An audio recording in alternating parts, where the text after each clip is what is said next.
All right, so let's get into it.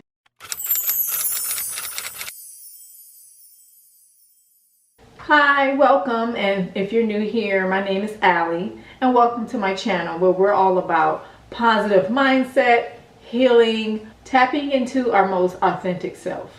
I will dive deep into my healing journey through using my life and my experiences and the things that I have gone through.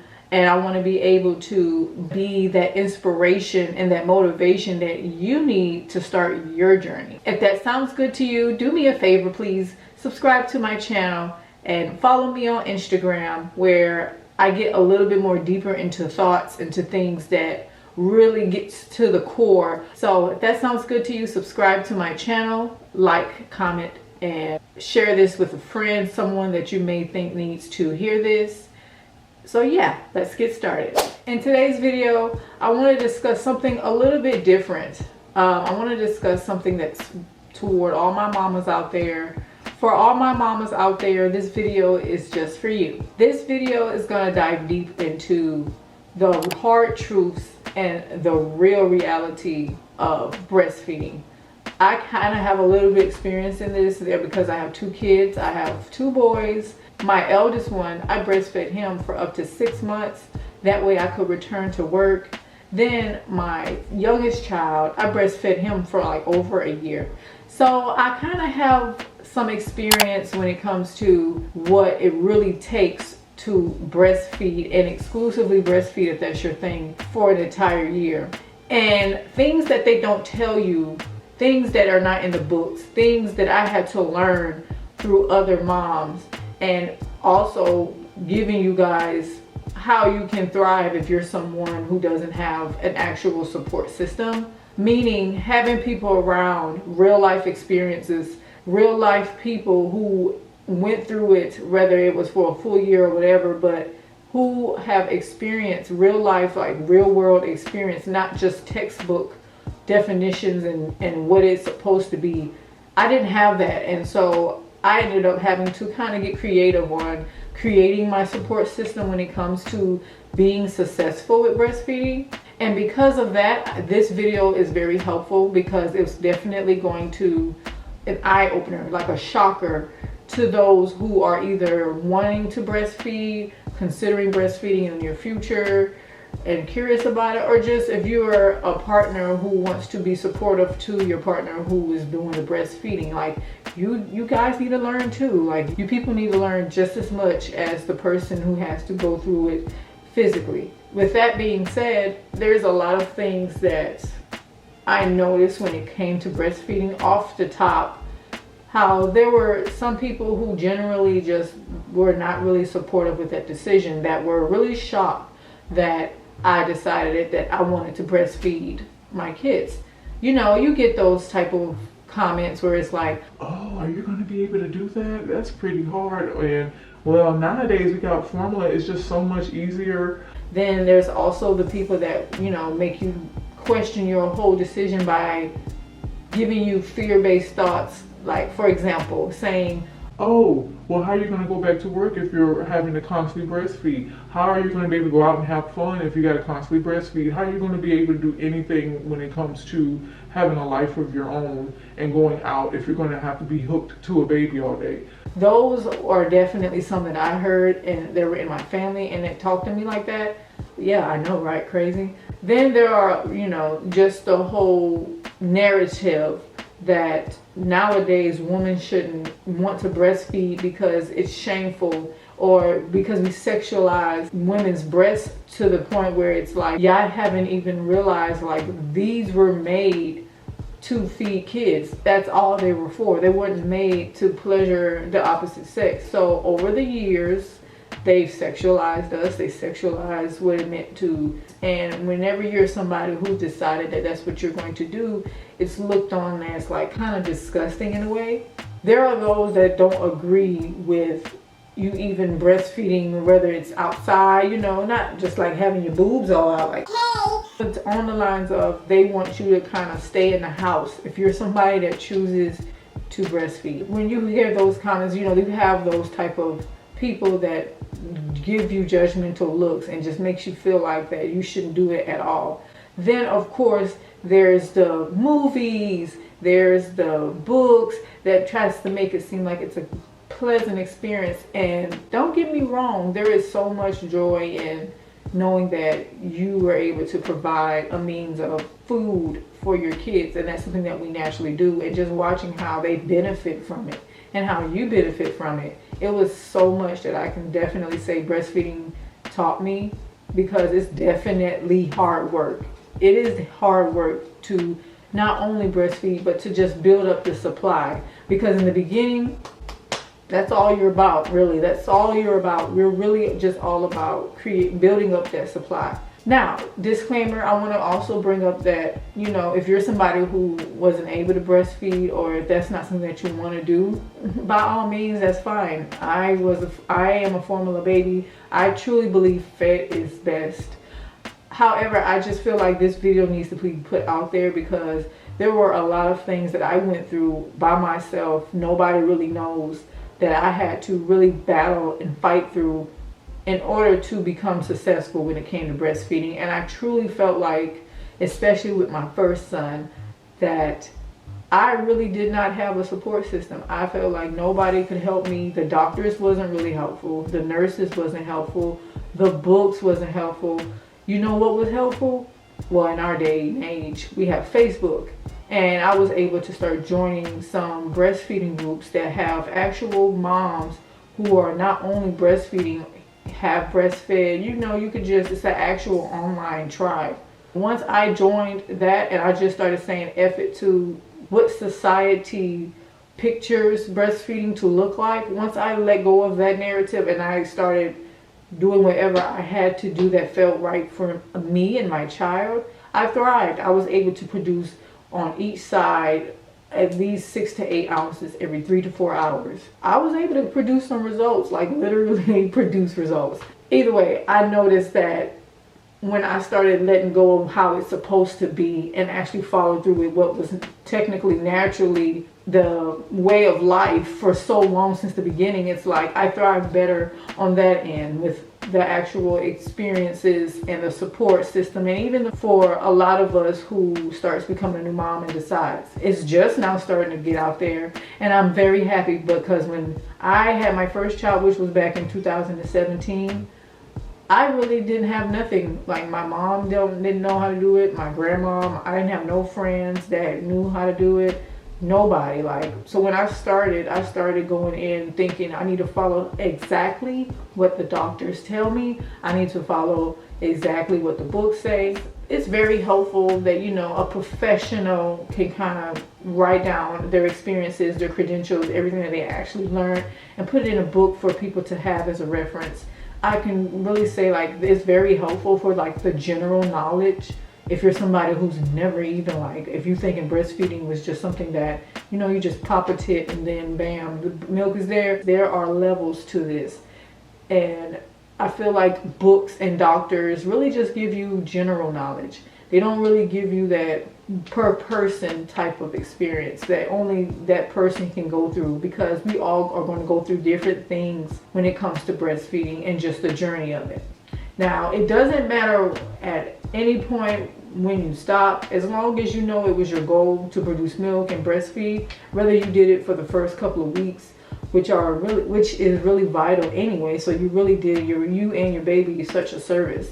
Moreover, if you did it for a few months, that's great. If you did it even past the year, that's perfectly fine. It's your journey, and it's whatever and however long you and baby will handle all of this. Because, you know, life happens. You know, there are real reasons why sometimes you have to stop breastfeeding, and sometimes you can't breastfeed because there are complications. Sometimes we have to accept that not everybody can just, not every female can just do what is expected. You know, this type of stuff wasn't really taught in school and taught in the history books about how women had to survive, how women had to thrive even if they couldn't breastfeed, or even if their baby had latch problems back in the olden days. I'm pretty sure women figured it out, just because of the fact that we're still here in, you know, in modern times. I'm also going to give you a story time on what this actual nurse did to me in a hospital that made me really feel like she was really trying to push me feeding formula to my kid. So stay tuned for that. Then lastly, I'm going to give my tips and tricks that worked for me on thriving with breastfeeding. It's a little, some of them are a little controversy. Some of them are also going to be what you're comfortable with, because I feel like, you know, we're so focused on what the Western health care system says that we're not even taking into consideration that there are other cultures out there that do it way differently and are still successful. That sounds good to you? Let's jump right in. So number one, the number one untold truth about breastfeeding is that milk is not just going to start pouring out of your ninnies. Like, you don't just pop the baby, bam, boom, pow, baby here, and then, oh, baby's ready to eat, and now it's time to feed. And you got all of this supply, you got this just mountain, just waterfall of milk. That does not happen in the beginning. That happens, but not in the beginning. Like, in the beginning, you're not even really producing milk. You're producing what's called that golden milk, where it's mainly yellow. I'm going to put the term somewhere up here, but it's basically where in the beginning, you know, you are starting to build up your muscles on producing, and your baby still has to learn, because, you know, they're really new, they're fresh, so they have to still learn. And in the meantime, still got to eat, right? So think about when there was the times where they didn't have formula. How were they able to feed babies when you didn't even have a massive supply? So the trick is that our body knew this, and our body was like, hey, I'm about to give you something that's going to jumpstart. I'm about to give you something that's like crack. It's going to help this baby. That's going to give you so much nutrients, double the nutrients that your regular supply is going to start producing. And guess what? A little bit's going to go a long way. Like, legit, when I remember in the beginning, it took me maybe a few days to start producing that golden milk, that yellow milk that you get in the beginning. That's really like maybe 1 to 2 ounces.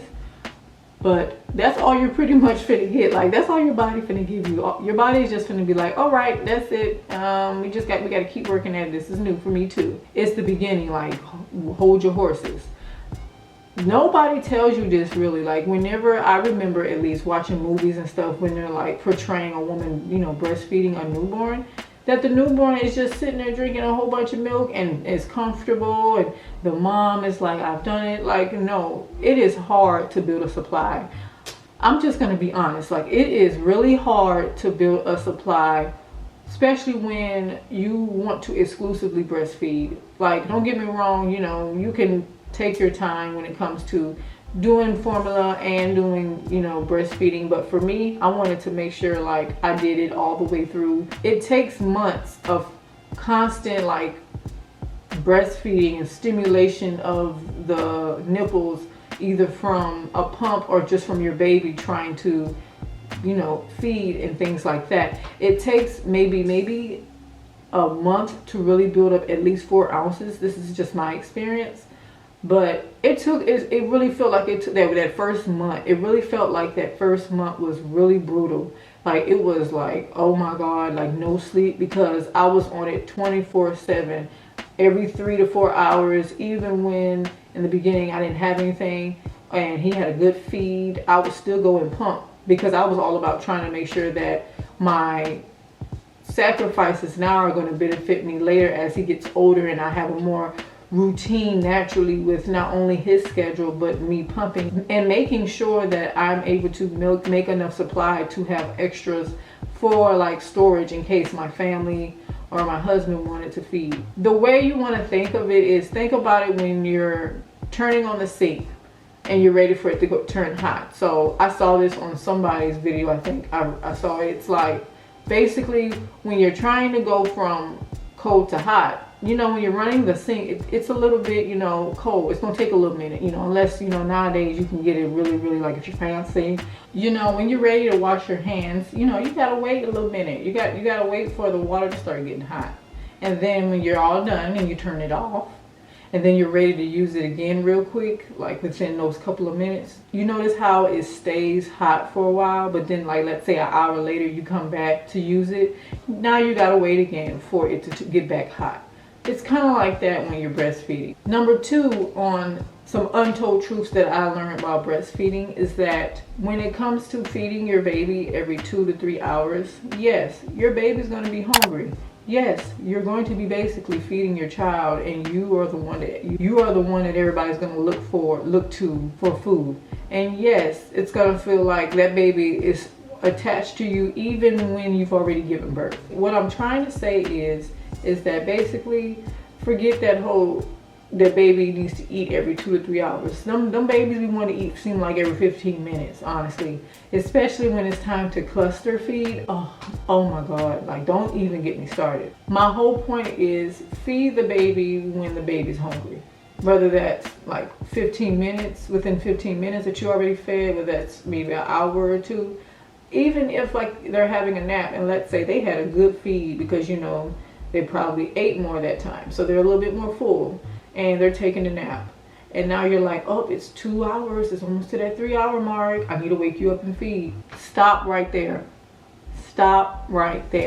Because what I ended up learning really quickly in the beginning was that I was really hurting myself waking my children up to feed them if in fact they're really sleepy and they actually did have a good feed before.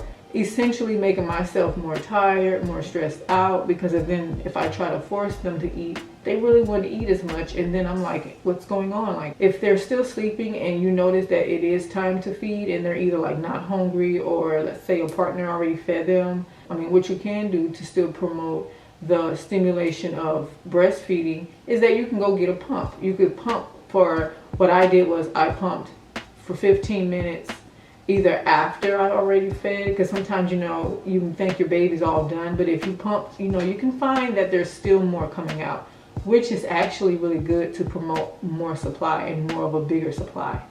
But when it's time to, let's say, have another feed and they're not ready, I would just go pump.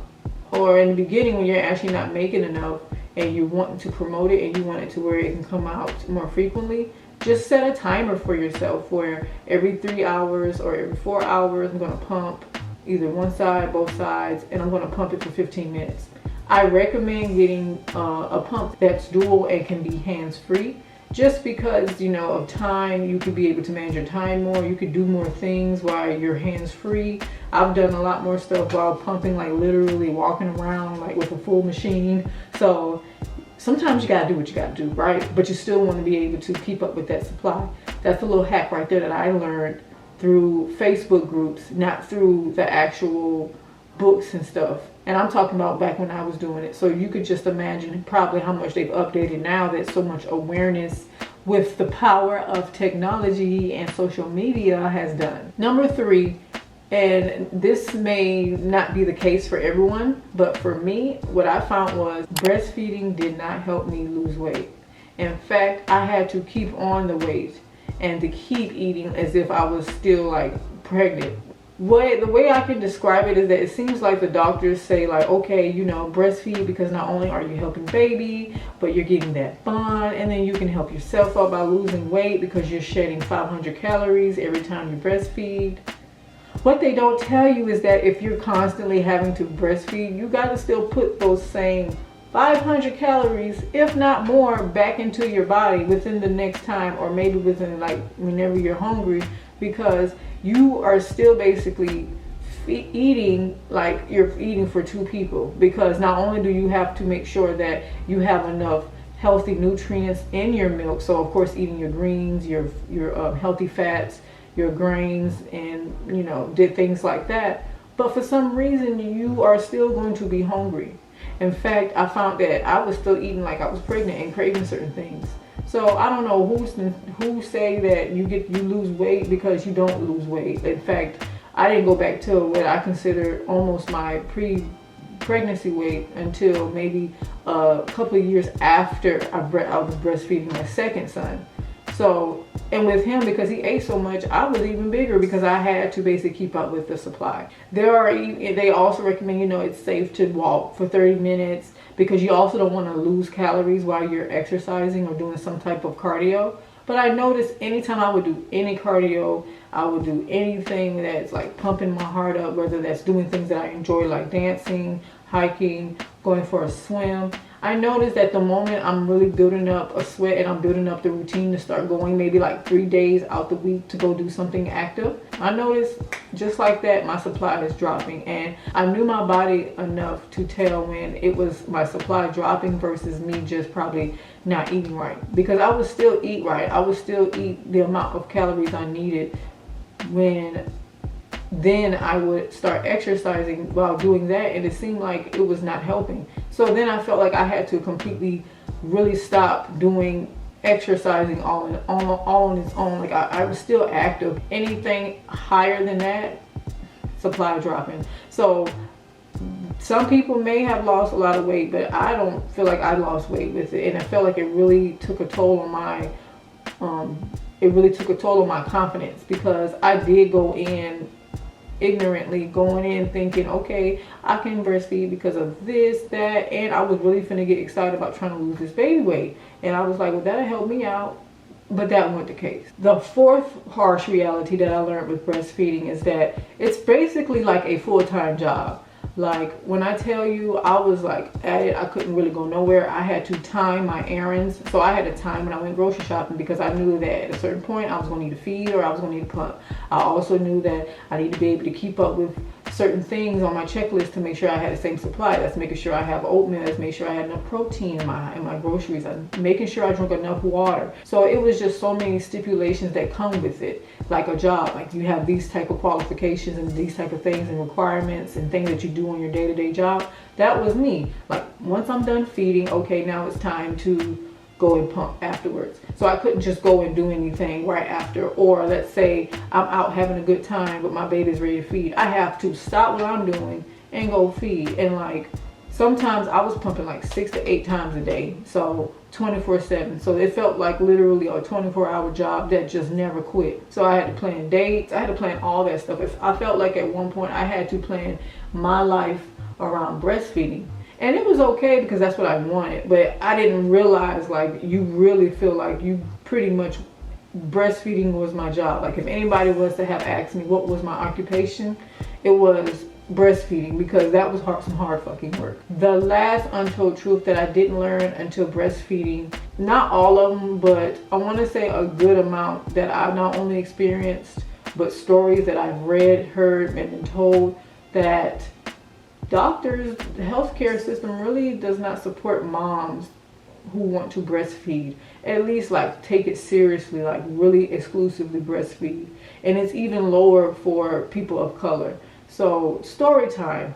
I remember I had my second son, ended up having everything going great. I knew that I was going in breastfeeding because I told myself, well, if I could breastfeed for a year with my oldest, I want to breastfeed for a full year. And that was a goal of mine, because I really did feel guilty cutting it off with my oldest because his withdrawal was so bad.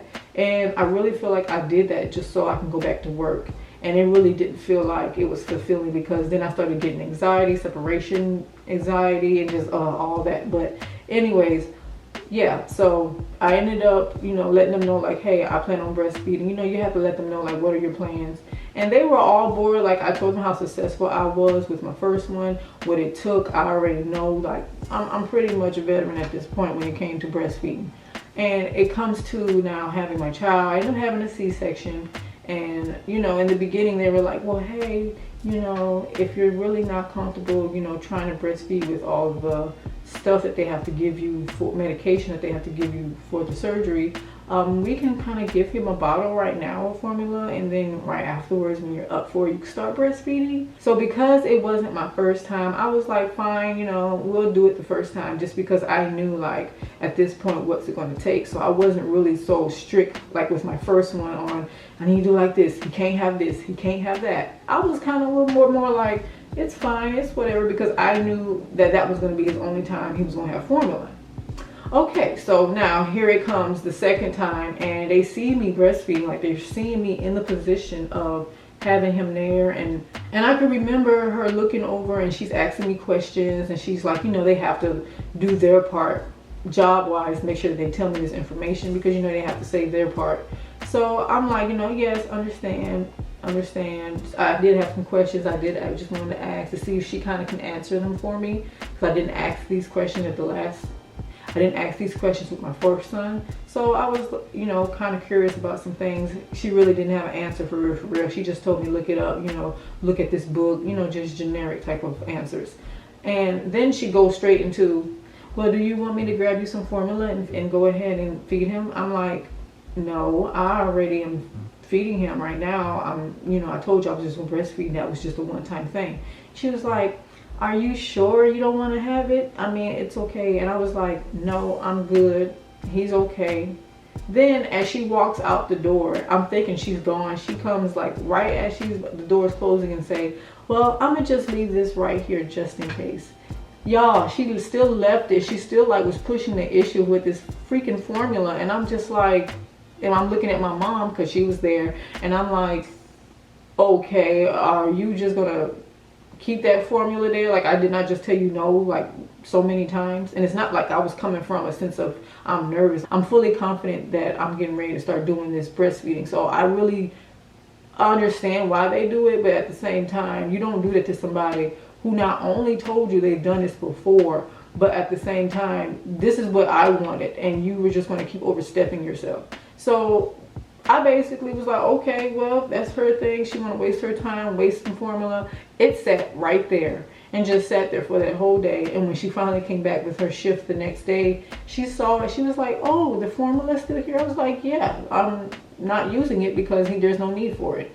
And just the look she gave me after that, and then the way she just started talking to me afterwards, it was very condescending and vague. And I can tell I really like pissed her off, because it's like you were betting on me to fail. That's how I felt. I felt like you were already setting me up to fail, like as if I'm not going to try hard because that formula is over there. Like, no. But whenever you're dealing with doctors and healthcare people who really don't truly support you, it's easy to figure it out through little signs and little subtle cues that they give you, and that they're really not supporting you. I've also had like people in my family try to tell me, oh, well, I tried it and my son straight bit me, so I don't even think that's going to be good, because, you know, if they're anything like their dad, it might not work because they're going to be biting. Both of my kids are very successful. Both of them latch very successfully. In fact, with my youngest son, and I'm telling you guys the truth, you can ask my mom, this man was sitting here promoting it like himself by trying to push it out with his own hands, and as if it was coming out too slow. Like, excuse me, doing the best I can here. But yeah, when you notice that there are healthcare people that don't support you in your decisions, first thing you need to do is, you know, get them out, replace them. Anybody's replaceable, so let them know that, hey, I don't want them, I don't feel comfortable with what they did. Another thing is, if you feel like all in all the place itself is not promoting it, like if you don't see a lot of nursing rooms, if you don't see a lot of items that is to help moms and breastfeeding moms do things like, say, if you need breast pads, different things like that, like if they don't already give you these things and have them equipped in their place, easy access for you, like that's how you know that they really aren't trying to promote moms to breastfeed. Now that I've done my story time, I just want to bring that out there for those who experience this or go through this or even worry that that might happen. Like, you don't have to be mean, you don't have to be nasty about it, but just let them know, like, hey, this is my decision, and let it be that. And if they continue to try to push the issue, that's when you start asserting your boundaries. Just off of the fact that if I didn't stand my ground, I probably would have went through and started using formula. So now that I'm done with that, here are my tips and tricks when it comes to having a successful breastfeeding journey. Number one, fed is best. If you tried and it's not working for you, it's not working for the baby, just feed them formula. I mean, at the end of the day, we're all going to be eating junk food, and we're all not even eating good food anyway, most of us, because we can't afford organic. So, you know, fed is best. Number two, if you feel like you are struggling, you know, sometimes it's good to do half and half.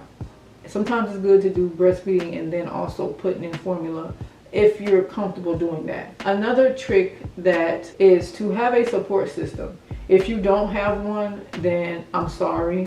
I understand, because I didn't have one, and then becoming a military spouse with my second one, I really didn't have one at all. Like, I was doing everything on my own while I was still breastfeeding, like running errands, paying bills, doing the house, taking care of my oldest son, having my youngest son, going through newborn stage, like all of this, and still trying to still breastfeeding, all while still trying to make money, this and that. So like, I'm telling you, I understand it is definitely hard, and it's definitely discouraging if you don't have a support system. But I do want to say that nowadays we can kind of be creative with our support system. So for example, I follow Facebook groups like Baby Mama, like Breastfeeding Mama, and there are also like What to Expect When You're Expecting. Getting real moms, just having real moms to talk to that actually experience it, that's really like the biggest thing that's going to be your support system.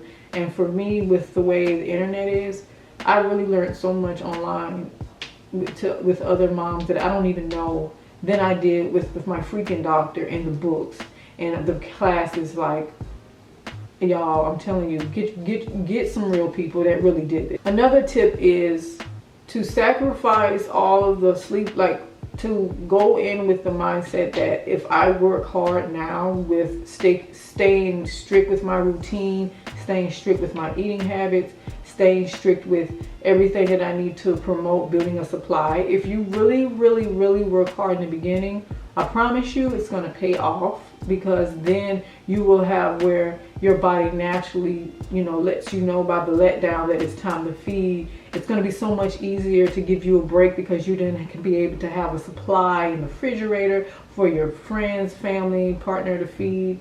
Then you can get a freaking break.